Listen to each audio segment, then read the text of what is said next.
Boom. All right.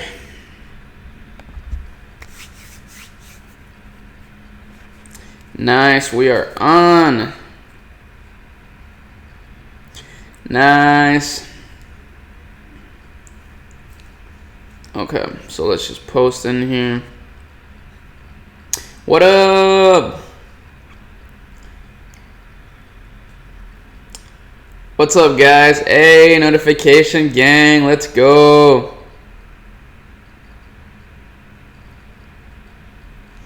All right, just post it on Insta. Let's get it. How are you guys doing today? Always looking forward to these live streams. You guys are awesome. Chris, what's up? Steven, Alan, Cody, Erica, Gabriel, Davis, Imad, everybody's in here. Let's go. Millionaire gang, I like that. Okay. When does this, okay, just right away, when does the course start? I guess I'll just cover that just super briefly. I don't want to talk about the course too much though, because that is not the purpose of, oh yeah, we are in the matrix right now. But so I'm actually dropping the course. The official date right now is July 29th. July 29th, so in about 2 weeks.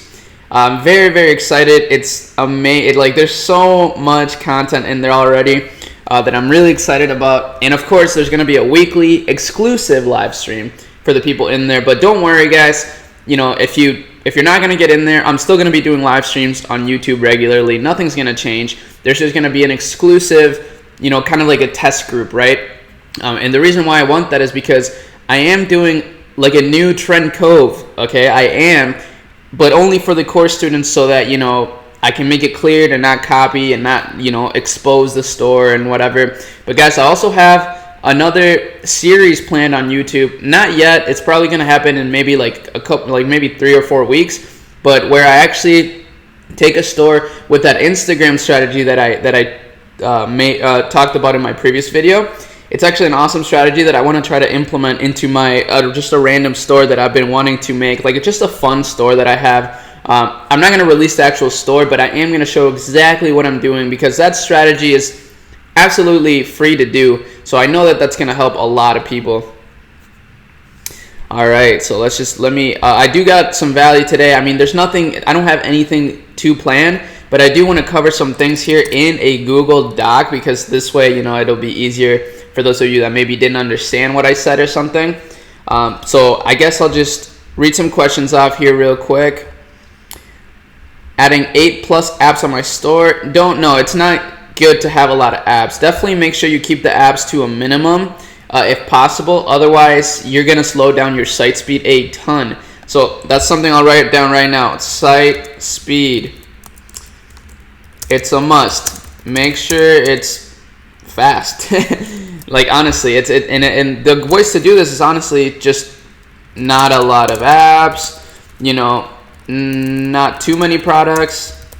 And also there's apps such as like compressor apps, I think they're called, that compress your images. They compress your images and make them a lot smaller so that you can size, so that you can actually not increase your site speed by a lot. Because guys, literally a like 0.5 second difference increases or decreases your conversions by about 3%, which is actually a crazy stat. So it's a must. So I'm going to write right here, I'm going to write 3%, or I mean 0.5 second difference increases or decreases conversion rate by 3%. Now, of course, oh, whoops.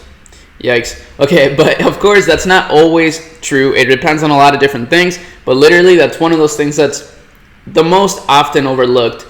Now the other thing that's very, very often overlooked is the checkout, guys. The checkout is so crucial. And I want to show you, let's see. Actually, you know what I'm going to do here is I'm going to go to Google and we're going to go to some websites and check out their checkouts, okay? Because checkout, of course, it's not hard to get somebody to get to checkout, and I'm sure you guys have experienced this where you get a lot of add to carts, you know, a lot of people adding to their cart but not converting, so they oftentimes will reach checkout. They might even put in their information and everything, but they don't convert. And the reason, of course, why that's bad is because you're leaving a lot of money on the table. And a lot of the times it's not just because of the price, it's not because of the product or anything, it's simply because of your checkout, guys. So one good way to make sure you have a good checkout is to create a checkout banner, guys. So how you do this is you can do this for free, guys. So go on Canva, right? I don't want to do this right now. The main reason is because I have a lot of pictures on Canva. That's how I've accidentally leaked like a lot of my stores and stuff like that, because I have pictures saved on there. So go on Canva, do custom image size. It's gonna be 1800 by 150. So I know that's gonna be like legitimately a banner. And then what you're gonna do there is put your store name / logo, whatever you have, and also clean trust badges. So what are clean trust badges? So let's go to trust badges, and if we go to images here, we'll see some really look. So let me just judge here. All of these right here, guys, I don't like personally. I think all of these look bad. I think all of these look super spammy, and the bad thing about them is that a lot of you guys have these. Look at, what is this? Unaided awareness, aided awareness. That's interesting. This is a really interesting stat right there, but I mean, I don't know, I'm not gonna take too much time. So something like this is a little bit cleaner. Even then though, it's still kind of a little too much in my opinion. I mean, you know, if your site is trustworthy, you really shouldn't have to have all these like big trust badges, you know. Something like this I think might be even better. I think this is really, really nice. It's clean, it wouldn't offset your store too much, and you know, it would just be a really clean way to have trust badges. Whereas most of you guys, you know, you go for something like this, which honestly it's not bad, but it's also just a little too much, you know. It's also like, as a customer, I'd be like, you know, like, why do they have these huge trust badges? You know, it almost kind of defeats the purpose. Now this is the one that I typically use. It's just very clean, and it's just kind of the best thing. But the other thing that I've been using too is something like this. So something like this, where it's like not really a trust badge, but just like some confirmation. Of course, you know, I'm not gonna say orders ship in 1 business days unless they actually do. But free shipping, 30-day guarantee, 1-year warranty. These are all amazing things. And as a drop shipper, of course, you know, there's ways to provide value to your customers. You don't want to run a business that's scammy or anything. So one thing that you have to do, in my opinion, is always have long warranties, especially for products such as like electronics, things like that, you know, because let's just say something happens in 2 months, you know, they waited like nearly a month to get it, and then in the second month it breaks. You got to give them a warrant, like a refund at least, or at least send them the product again. And it's not going to cost you too much. So it's much better to just have that good karma and just like good customer service. You know, for example, for us, I'm not gonna lie, guys, we had a huge, and I've talked about this multiple times, but we've had a huge supplier issue that, you know, when we scale to, and this is part of, so for the course, I'm doing this $10,000 day case study, which was, you know, obviously our $10,000, we actually did like 10,400. And what happened was, we did that because we were so excited for the numbers. We kept scaling it hard, and the profits on that day were nearly 3,000. So it was actually a really good day, but we did not have the logistics in place to do this efficiently. So what happened was, we didn't have the manpower to be able to handle all those orders. Therefore, we had a lot of order delays. So then, of course, we had a bunch of returns, a lot of customer service. So we actually allocated a lot of our budget, like of our business budget, to customer service. We spent a lot of money on customer service to make sure that everybody was satisfied, you know. We don't want to run a scam. We don't want people to think we're a scam, even though some people will always think that anyways. You still want to make sure you make things right when things like that happen, okay? Like it's worth it to just spend the money up front. You know, you'll make it back. You can make money back, so it's okay. Like, you don't just like scam people out of like $2,000, you know. It's just like, it's not worth it, and it's just much better for you to just kind of make it right. So that's just an example. Let me answer some questions here. Okay, let's see. Oh God, there's a lot of questions. Okay, thanks again for the coaching call. Followed your advice and split every product into a different campaign. So far, so good. Nice, man. That's awesome. Hey Arie, if a campaign generated me 7K first month, but I broke even, what should I do to decrease CPP? Every time I do a winning ad and up the budget, it fails to get sales in 24 hours. First thing you got to do is, of course, be strict with your cost per purchase. Don't let a cost per purchase above your ideal cost per purchase stay on. And the reason why is because at that point, I'm sure you have a lot of ad sets that actually have like ROASs of 2.5 and above, even 3 and above. So there's no reason for you to keep really ad sets that are like at 2 or below even on, okay? Especially, or like a cost per purchase near your break-even point. All of those things, you don't need to keep those if you have better ad sets. And here's another thing, guys. You have to keep testing new products. I mean, I know I never stress that enough, unfortunately. And these are things that, man, like I still learn, guys. Like I'm more experienced than most of you, but I'm still learning, and I'm actively learning from, people who are above me. So for example, I was watching a lot of the Tan brothers. If you don't know who the Tan brothers are, in my previous video, I kind of talked about them a little bit, but they've generated, they're consistently doing like 300K days. Now, one of the big things for them is that they say, for example, instead of doing a 50K day, they said, okay, if somebody tells me that they did a $50,000 day, the first things that they ask them is, how many products did you have? And they're like, and if they say one product only, they say, well, you don't have a real business. And the reason why is because, of course, you're relying heavily on this just one product. And like I said, in the past with Churn Cope, for example, yes, I did only use one product, and yes, it did work really, really well. So that kind of made me say, oh, well, you only really need one product. But trust me, guys, if I would have kept testing products like at least on a weekly basis, we would have hit like a 10K day by the end of, May, honestly. Because they said instead of doing one product to 50K a day or whatever, it's much better to have 50 products at 1K a day. Because that way you're diversifying your assets, That's the best way to diversify, and you're not relying solely on just one product where, something could easily go wrong and then you're screwed. Especially with the Facebook algorithm, sometimes you just get a shitty day and then, that just brings everything down, right? So you got to make sure you keep testing products. And it's one of the things that I'm trying to improve at myself because, I guess me and Tyler, we've been spoiled by just getting consistent winners. So we don't often test new products, but that's been a huge mistake. That's a huge, huge mistake, and we got to start diversifying more. So that's something I'm stressing a lot nowadays. You have to keep testing products, even if you have a winner, okay? Okay, so let's keep going here. Let's see. Do you skip the cart page and take customers direct to checkout? No, I don't do that. I don't know. I just personally don't like it. I'm stuck with only like 8 winning ad sets and can't scale them. Well, you have to keep creating ad sets. So something I'm going to talk about, I talk about a lot in the course, and something that I guess I'll make videos about too, is something called micro testing. So I'm sure you've heard about micro testing maybe, but what micro testing is essentially, getting those really, really solid winning ad sets and duplicating them to different metrics. So what we previously called this is just breaking down your ad sets. So breaking down your ad sets is super essential once you have a winning campaign, because that way you're going to find more and more winners, and these winners, these duplicates, are based on winning data, right? Because you're breaking down your ad sets and then you're micro testing these individual metrics like country, ages, platform, even optimization, guys. Even optimization, that's something a lot of people don't test, but it's something that you 100% should test. So for example, if you have a winning ad set at a purchase optimization,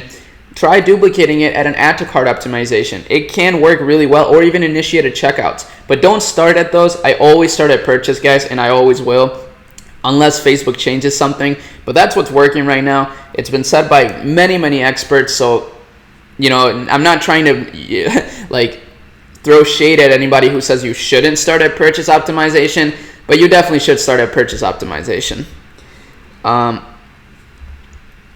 Okay, let's see.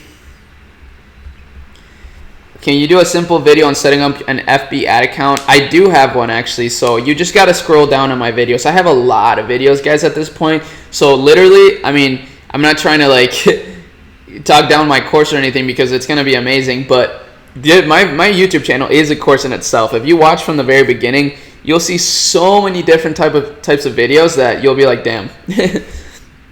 Okay, so do you do post engagement before a conversion ad? No, I don't do post engagement before conversion ads, but you can do that. It's definitely a viable testing strategy.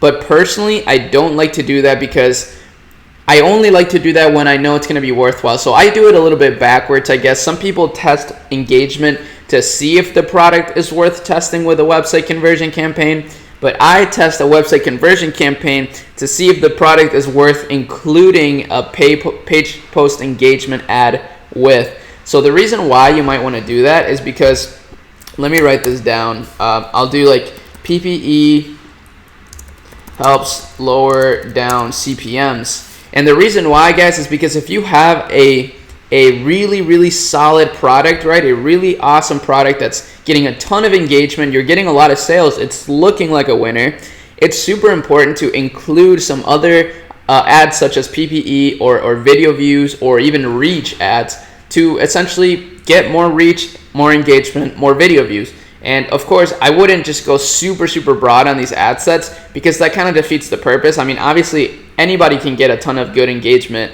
if you target like worldwide and like, you know, a billion people. Obviously, you're going to get engagement, but that kind of defeats the purpose, and you're going to skew your data and your custom audiences a lot. So the reason why this is important too is because of custom audiences. So PPE helps lower down CPMs and builds up custom audiences quickly. And the custom audiences that I'm talking about are mainly like, you know, 50 to 95% video views.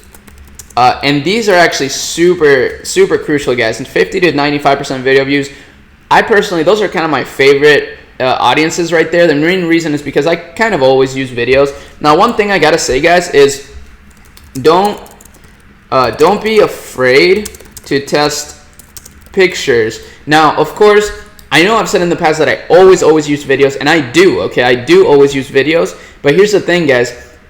Like I've said in the past, Facebook is an auction system, right? So what happens is if everybody's doing one thing, Facebook, that thing is going to get more expensive. Now, videos are kind of like a small exception, and the main reason why is because Facebook does want to push more videos. They do want people to post videos on their platform because they understand that that's the future right now. I mean, YouTube, you know, Instagram, these things, I mean, Instagram is a lot of pictures too, but, you know, IGTV, why do you think these things are popping up? It's because video is the way, you know, and that's why it's, you know, for videos, it's a little bit of an exception. Facebook, you'll typically get low cost with videos anyways, but it's definitely worthwhile to test pictures. Just make sure they're awesome pictures, you know, make sure it's a really good picture of somebody using the product. Someone using the product. Otherwise, it's really not worth it. So like, that's what I'm saying. The reason why a video is so good is because you can display the product really well and like really highlight the main features. But if you have a picture that kind of highlights the main features and you know, it just looks really good overall and appealing, then sure, why not test it? It's not a big deal. And also, carousel ads. Don't be afraid to test carousel ads either. So these work better for like fashion brands, and stuff like that. And the reason why, obviously, is because you can display multiple like fashion accessories or whatever. And I think I made a video about this actually like 2 days ago. So make sure you go check that out if you haven't, where I actually create a carousel ad and show you my targeting for it. And that little star hack, guys, that emoji hack is super crucial. Now, another thing with the emojis, guys, I mean, I'm just going down here and just putting a bunch of value for you, just thinking of all these things that are popping up into my head that are super important is emojis, guys. Emojis are so important. You have to have emojis in your ad copy. I know a lot of people do, but still. And here's another little hack. Use uncommon emojis, but make sure they make sense. So if you use uncommon emojis, you're gonna get there. It's gonna stand out. Your post is gonna stand out a lot more. But of course, they have to make sense. So don't use, you know, like a snowflake for a summer product. You know what I'm saying? But a snowflake for like, I don't know, if you're promoting some like watch or something, you know, like ice, that could work. But you know what I'm saying? It has to make sense. So that's another big thing. Hey, are you gonna go in depth with FB scaling in your course? Of course. Yeah. so the course is gonna be really great, guys. I'm sorry, I don't want to like promote it too much, but I am. So the official date, I do want to talk about it slightly a little more. So the actual date is gonna be July 29th. I'm gonna do a live stream just like this to release it, okay? Just like this. So make sure you join. And then what I'm gonna do is I'm gonna do a special price for July 29th and July 30th.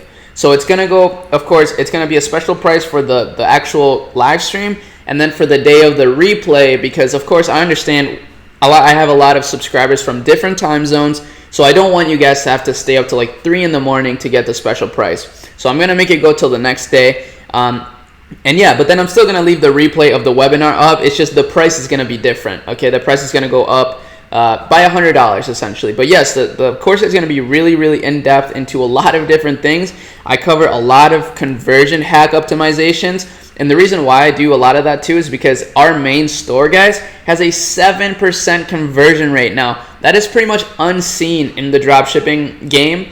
So I'm going to cover exactly how I do that, exactly how we've gotten to that level of conversion rate, which of course I've covered in my YouTube channel as well. But in this one, I'm going to go super, super in depth, showing you all those tips and tricks and how you can actually do it too. Obviously, Facebook ads, heavily invested in Facebook ads in the course. Case studies from our biggest days, from our biggest stores, and just everything that we've done so far. We also have a small ClickFunnels section, backend section, increasing average order values, a lot of different things. It's going to be awesome. And a weekly live stream, guys. A weekly live stream for everybody in the course with me. Tyler's going to join me whenever he can, but it is going to primarily be me, and I'm just going to, it's just going to be like this, but yeah, so it's going to be just like this, but for an exclusive group, so then I can literally answer everybody's question. So July 29th is Sunday. Okay, well, we'll see. Could I talk 2 times faster? Because time is money. Hey, no worries, man. I mean, hey, the replay is going to be up for this, so don't worry about it. If you do have to leave, you have to go to sleep or something, you can watch the replay of this. But let's talk about some more valuable stuff here. I don't want to just talk about the course all day, but it is going to be awesome. Now, okay, what else is really important for you to note? Now, so as far as trust badges goes, guys, this was a really good tip in terms of the checkout. Checkout is super important, and if you haven't tested different things with your checkout, I highly encourage you to do so, because the checkout is the most overlooked part of stores. And it's kind of shocking to me, whenever I have a lot of coaching calls, and a lot of the times what's going on in their checkouts is they're not that good. They're not good at all, if anything.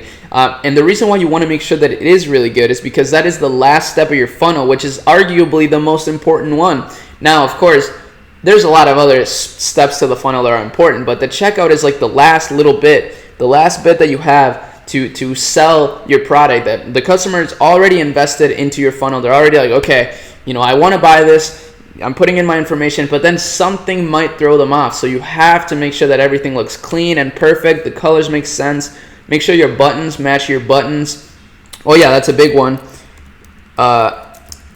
Button color should match site button colors. So for example, if you have a green add to cart button, make sure your your checkout button is also the same color. And the way you do this is just literally by like copy and paste the HTML color code.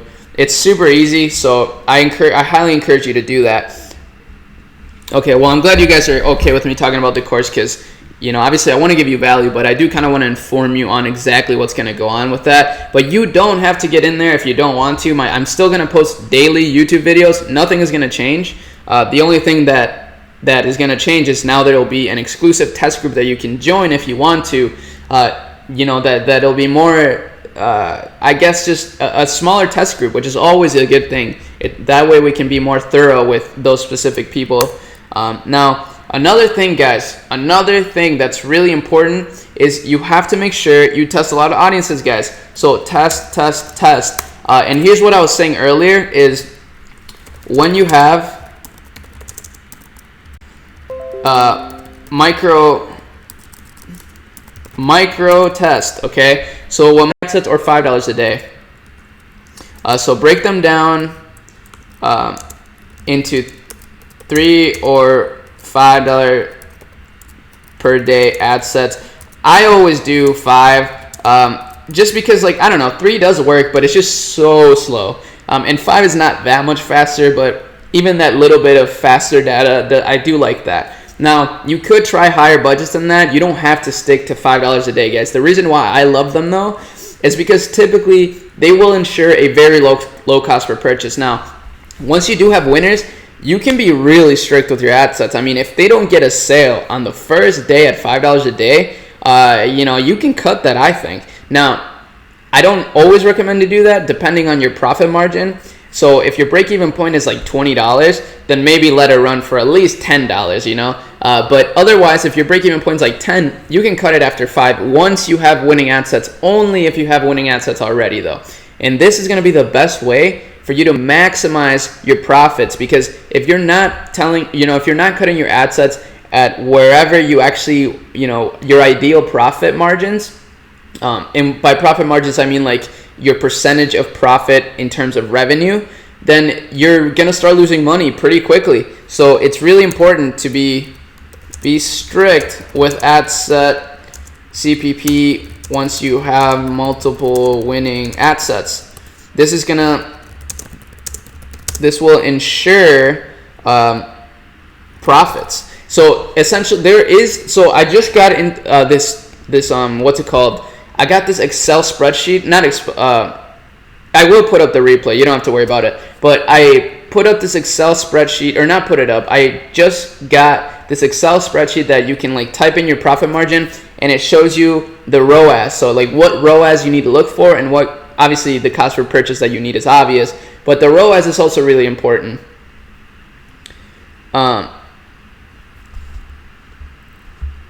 Okay. Oh, too blurry? Weird. What's going on here? Maybe you gotta. Maybe if you turn it to 1080p. Yeah, that fixes it. You just gotta go to your settings and turn the quality up. That should work. But yeah, so that's gonna be really awesome. Damn. Okay.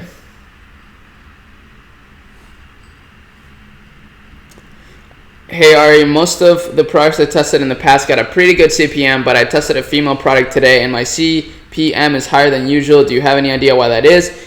Well, there's many things. I mean, maybe your post is just not very engaging. Maybe it's not really resonating with the audiences you're targeting. It could just be the day in particular. I mean, probably not, but that could be something. Maybe you've gotten some negative feedback on your page or something. Make sure you delete or hide some comments, some negative comments if there are some. And yeah. Okay. Okay, let's see. I'll answer some questions here real quick. Is it possible to get a Skype call, and how much? Yeah, guys, so right here, you can actually go. So if you go to, this is like my scheduling, and these are my rates, guys, straight up. I'm sorry, my time is very limited and I'm very busy nowadays. So this is where you got to go if you want to schedule a call with me.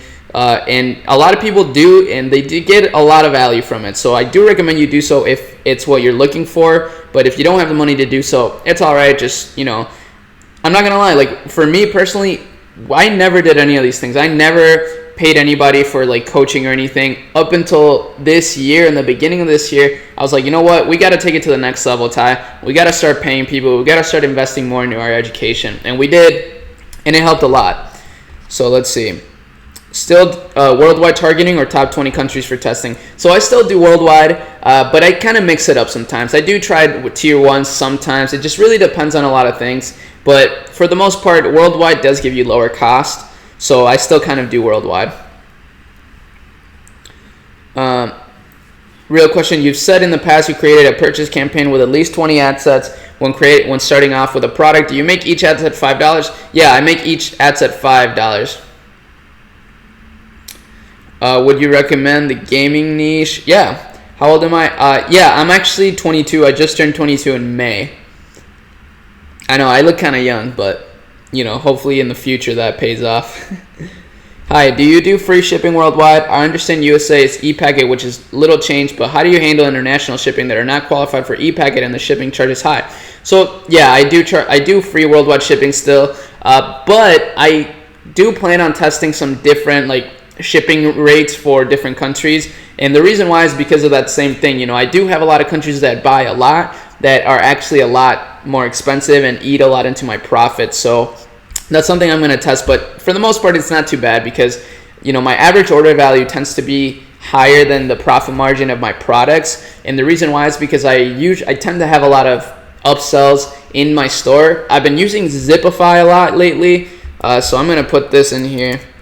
Zipify one-click upsells are crazy. And the reason why they're so crazy is because, of course, it's a one-click upsell. It's like a click funnel.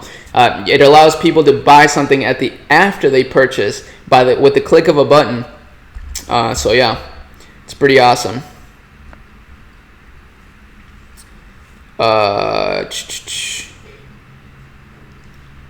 Arie, I heard retargeting ads get good ROAS, but mine are running on less than 1 ROAS. Tried different pics/videos, captions, and offers, but nothing is working. Well, if you're trying it for the same product and the product is dying, then it's just probably the product, to be completely honest with you. Hey, Arie, how do you work with partners? I mean, how do you pay for ads and how's the money made distributed? So we actually have bank accounts specifically for our stores.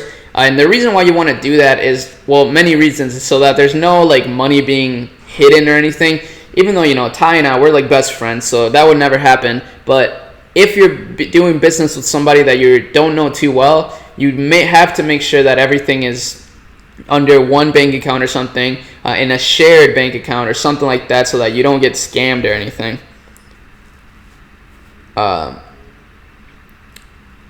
Okay, let me just, I get a little confused with the question sometimes. Okay, let's see.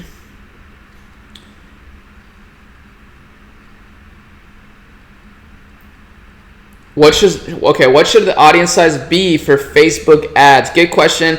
So audience size, it's kind of, nowadays it's a little bit irrelevant in my opinion. So it doesn't make a huge difference whether or not you're super narrow or super broad. It's really just more about testing. And this is the reason why I typically like to start with a lot of different ad sets. It's because then I can test a lot of different ad set variations. So I do have ad sets that are, 50 million people, and I have ad sets that are 500,000 people. I have that whole range of ad sets into my mix. Sorry, somebody's messaging me. Into my mix, and the reason why you want to do that is because, of course, like I said, it's kind of irrelevant. Sometimes I've had ad sets that are really small that perform amazingly, and I've had ad sets that are super, super broad that also perform really well. So it's very important to test, guys. Now, I think the best amount of ad sets to start with right now is 10, because in 10 ad sets, you can test so many different things, So that's why I always recommend people to do that. That's why I'm asking 10 minutes from your time to test water before schedule 30 minutes or more. I don't know. I just don't really like giving people my Skype unless it's for a coaching call, because a lot of people blow me up and it gets pretty cluttered. So sorry, man. I don't know. Do you have the special? No, I don't actually. How do you deal with Chinese New Year when all the suppliers are gone? You just, decrease your ad spend. There's many ways you could go about it. You could start getting U.S. distributors. You could have your own distributors. There's many, many different ways, and that's so far from now that it's really not something you should worry about right now. Arie, how long did it take you to be successful with Facebook ads? Ooh, that's a rough one, man. It took me a long time. It took me probably about 1.5 years, honestly. The shipping and handling, Oh, Rito, what's up? My man. All right, let's see. Hey, I'm running 10 different ad sets for the same product for 3 days, $5 a day. I have like 20 clicks per ad set, but 0 sale. My website looks good, so I don't know the problem. What's wrong? So if they've been on for 3 days, that means you've spent $15 per ad set. If your break-even point is $15 or even $20, I would kill the product. So it's probably the product. Hey Arie, do you still use emojis for your product descriptions? Yes, I do still use emojis, but obviously I don't, clutter my page with emojis. I just use very specific emojis, very, emojis that really kind of highlight the product almost. So for example, with the fishing rod, I didn't use emojis unless for the first few bullet points. So for example, I said like durable, whatever. So I use like that, like that muscle emoji. And then for the headline, the big headline that I usually do, which is something really enticing about the product. In the case of the fishing rod, I believe it was never carry around your clunky gear again. And I use like a little fishing emoji. And that's it. That's all the emojis I use for that. Okay. Is Shopify will die soon? No. Shopify is just a platform, guys. Shopify is not going to die. It's like a $1 billion company, I feel like. Okay. All right, please. An estimate of your course, want to save up for it. So it's going to be $297 for the day of the release and the next day. But like I said, guys, the value in there is pretty ridiculous, and it's also going to have that weekly live stream. So I'm really excited for it. Anybody here for a partnership? Will dropshipping die in the next 5 years? Good question. No, dropshipping is not going to die in the next 5 years, but it's just going to change a lot. It's not going to be exactly how it is right now. And of course, dropshipping right now is not exactly how it was 2 years ago. So things keep changing, guys, and that's just the way of the entrepreneur. Like, that's why you see a lot of businesses, physical businesses right now, struggling because everything is changing so quickly into the online world that they just can't keep up. And the sad reality of it is that dropshipping is a business, and it's the same exact way. If you can't adapt to changes, you're going to fall behind and you're going to fail, unfortunately. But the people who can adapt, that understand this, are the ones that are always going to be successful, because if you know how to adapt, if you know how to test, if you know how to, keep learning, even once you feel like you've mastered something, then that's when you really can keep progressing and keep making more and more money no matter the situation. So no, dropshipping is not going to die, but maybe the way that we dropship right now might not be the same at all.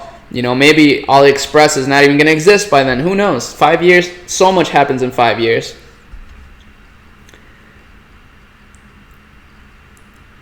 Okay. Funnels. Are you messing around with funnels yet, Arie? Of course, I do mess around with funnels a lot, actually. Tyler is typically the guy making the funnels for us, but I've been making funnels for my personal brand, but he's been making funnels for our stores. Now, they do seem to convert better, but I haven't seen a significant difference. And in fact, sometimes I feel like it's just a hassle to make a funnel, and it doesn't really pay off in the way that you think it might, unless you have a full funnel. So the only way that I think a funnel is really worth it to test is if you can fully have it have like a fulfillment partner that you can integrate to your funnel, so that you can have a full funnel where you can have one-click upsells at the end, and things like that. But otherwise, if you have to send people to your Shopify checkout, I don't know if it's if it's that worth it, but it does seem to increase conversions sometimes, just not always, Do $5 a day ads still work? Man, how do people... Okay, yes, sorry. I don't mean to be judgmental, but yes. So, they do work, of course. Budget is one of those things that is also really relative. It just depends on what you're trying to achieve. Now, a $5 a day budget across 4 days will spend $20. You could get that same result in 1 day by spending $20. But of course, I always say this, I'm a firm believer in the fact that certain days perform better than others. I don't know why. I just think it's just the way it is. It's just what I've gathered and what I've concluded from all of my testing. But of course, I could be wrong. But yes, I do try to do $5 a day, or at least $10 a day. That's usually the highest I'll go with at the beginning, is 5 or 10. Never 3, to be honest with you. I pretty much just do 5 or 10. And then afterwards, once I start scaling, I do keep making $5 a day ad sets, which is kind of the thing that I talked about a little bit with micro testing. I do love to micro test individual metrics with $5 a day ad sets. $5 a day ad sets are perfect for that. And they're a perfect starting point too, honestly, because a $5 a day ad is not going to lose you a lot of money. So of course, compounded, yes, they will lose you a lot of money if they're not performing, but they will also make you a lot of money if they're all performing well, because they will be performing well at a really low cost per purchase. it gets kind of technical and complicated, but yes, in short words, yes, they do work, but it's really just up to you what you want to do with your budgets. You know, it just depends on how much money you have and how much money you're willing to spend, I guess. If I would start from zero, would you outsource more in order to get quickly, and what would you outsource, Arie? That's a really good question, man. And yes, so in the $10,000 case study that I just created for the course, actually, I talk about some of the big mistakes that we had, okay? Because we did a lot of things right, but we also did a lot of things wrong. And one of those things that we didn't do right is taking the time to just scale a little bit slower in order to prepare for the scale so that we could outsource a lot of different tasks. So for example, like I told you earlier, I was watching some of the Tan brothers, some of their presentations that they've had live across the world, and oh my god, these guys, they have 60 plus people on their team. That is ridiculous. That's a full-fledged company, and it's a dropshipping store, across multiple dropshipping stores. But that's how they're able to pull off 8-figure, years or whatever, is through having 60 people on their team. So they have like so many things that they outsource. But for me personally, the things that I want to mainly outsource and build like a real big brand around are video creation, content creation for our pages and whatnot, social media management, which they all go hand in hand, media buyers, which is people who actually onboard the ads, onboard the products in the ads. So obviously that's going to be the most expensive one, I believe. Even though our system's pretty simple, there's a lot of little things that we change, and it's very situational sometimes. So I know that that's going to be expensive and really difficult to train people to do that. So I'm not looking forward to it, but it will be nice to actually have somebody do that. And then I do want to handle the scaling personally, with Tyler or whatever. I do think that's something that's way too tough to outsource. And of course, I'm not trying to sound mean or anything, but if you teach people all of your secrets and stuff, especially your employees, there's nothing stopping them from just replicating those same things into their stores and essentially stealing all of your products and whatnot, And I'm not saying I'm necessarily paranoid, but you really can't trust that many people out here in the business world. So am I drinking coffee? I am drinking coffee. I'm almost done though. I have like one sip left. Thank you for reminding me. Okay.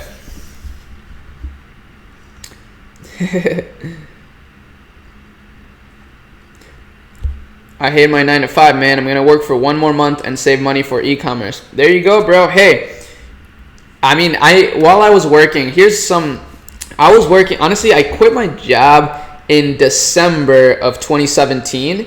So literally 7 months ago, roughly, or 8 months ago, I guess. And the thing is, I had been doing e-commerce for about a year and a half with my job. Like while I had a job and while I was going to school, guys. Like take that into account. And I worked a lot prior to this because I've always been the type of guy that I like working hard for money. Like as long as I'm making money, I was fine with working hard, because at my job, the reason why I actually loved that job, not loved it, obviously it kind of sucked, but it was nice because the harder I worked, the more I would make, because I was making money on tips. And that is why, guys, for those of you that are young out there, those of you that are like 18 and younger, the best job that you can get to for a startup, for something, if you want to dive into entrepreneurship, is a server job or like a busser job, somewhere where you actually make tips. And the reason why is obviously because if you're good at if you don't spend your money on stupid shit, then you'll be able to save up so much money. Like personally, I was able to save up in like all of 2017. I was able to save up like $5,000 while spending money on ads. So I know that sounds unbelievable, but I was always saving money. So I was spending all of my tips into ads and then saving all of my checks. And obviously I would spend money here and there on like food or whatnot, but I always kept my spending to a minimum. And honestly, I still do. I don't really splurge on much. The only expensive things I've really bought lately are this huge desk that I'm getting, and like I'm getting a standing desk, so it's gonna be pretty cool. Like I'm gonna be able to work while standing up and stuff, and also like an expensive camera. But these are all investments, guys. These aren't things that like they're gonna wear. Well, they will wear and tear, but they're gonna get me further in my career. What I'm doing, my personal brand, my stores, everything. So just make sure you don't spend your money on stupid shit. I guess this kind of got off tangent, but yes, I was working my job while working on my stores, and honestly, I think that's the best way to do it at first, because that way you're not just relying on one thing and going all in on one thing. You have like a backup plan, and that's an art. It's controversial, but I do think it's better to have a backup plan, and not rely on the backup plan, but like at least something to like a little safety net. If you don't have a safety net, it's gonna be really difficult to come back from failures. And guys, the thing about entrepreneurship and dropshipping and everything is you're gonna fail so much. Oh my god, I've failed more times than I can count, honestly, because I stopped keeping track, obviously, because there's just no point. Like, I've failed so many different times. I still do till this day, and it's just part of it. So if you don't have a safety net, unless you're like the toughest person mentally, it's gonna be extremely tough to bounce back, for real. So I really strongly suggest that if you're just starting with dropshipping, or you hate your job or whatever, just keep going with like what you're learning. Keep learning about entrepreneurship and whatnot while you keep working your job, and just like try to work just for the money. I mean, even when you're working on your store, sometimes it's not the most fun, but you're doing it for the money. I mean, I personally do have fun working on my stores, but for most people, a lot of people don't like the technical aspect of starting an online store, so it can be a pain in the ass. So like, just think about that. Like, once you are making money online, it's not gonna get too much better. Obviously, it's better because you can do this in your home and you at your own time, but there's other stressful situations that come with it. So keep going with your job, keep working on your store, and eventually you'll make it and you'll be safer, and it's just much better, guys. That's just my opinion on it. Exactly. Technically, you're not failing. You just succeed or you learn. Exactly. I love that, because it's 100% true, guys. Like, I don't think I would be in this situation if I didn't fail so much. Like, I think if I would have just made a super profitable store right off the bat, I don't think I would have been here right now, because I wouldn't have learned what doesn't work. I would have only learned what works, which is obviously good, but I think it's more important to learn what doesn't work for you.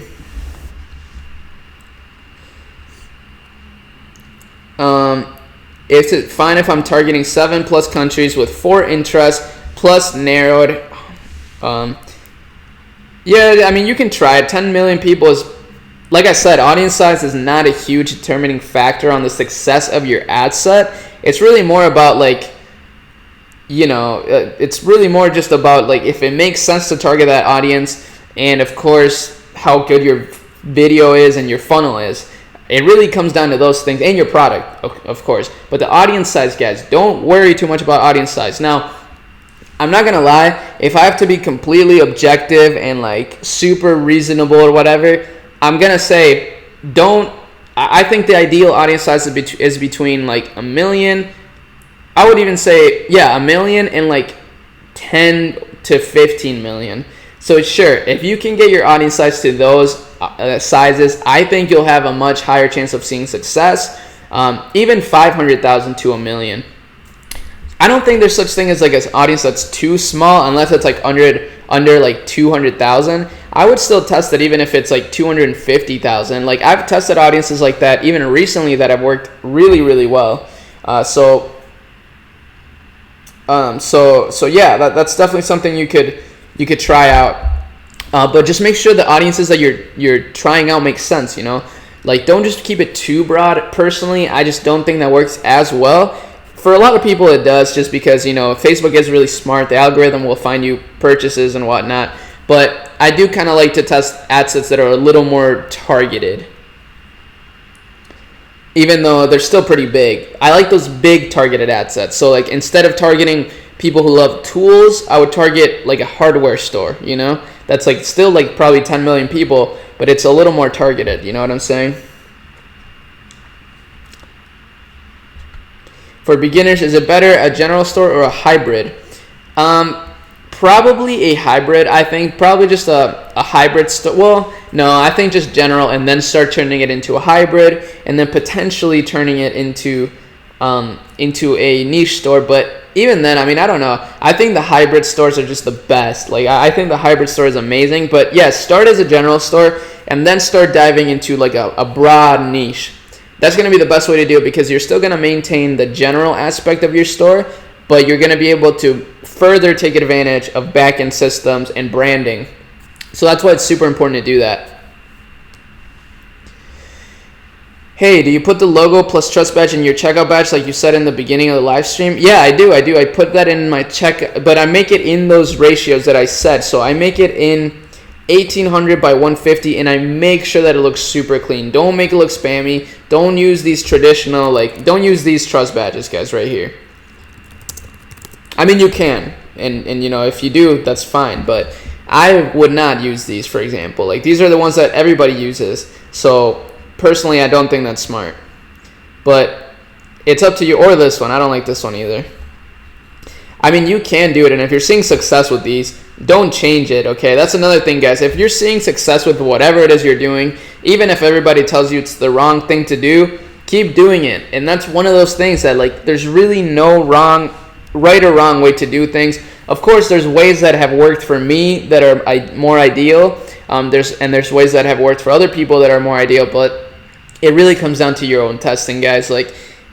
It sucks to say that because it sounds super vague, and as a beginner, it's the worst thing to hear, because you want to test things that you know are right, but that doesn't exist, unfortunately. Now, you can follow strategies that have worked for other people and see how they work for you, but at the end of the day, if it doesn't work for you, it's just gonna come down to more testing.